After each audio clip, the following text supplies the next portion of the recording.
Alright guys, sa mapagpalang araw sa inyong lahat. Andito na naman ang ating ka-Rob Trip. Don't forget to subscribe this channel, Rob Trip tayo.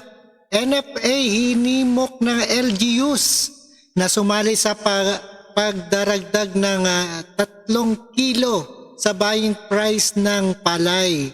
At ito ay isang hinakayat ng National Food Authority, ang lokal na pamahalaan sa Central Luzon na sumali sa NFA program na Palay Marketing Assistance Program for legislator ng local government and units. At panoorin po natin ang buong detalye ito sa UNCB.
Alright, ayan ang ating NFA hinimok ng LGUs na sumali para sa karagdagan ng 3 piso kada kilo sa buying price ng palay.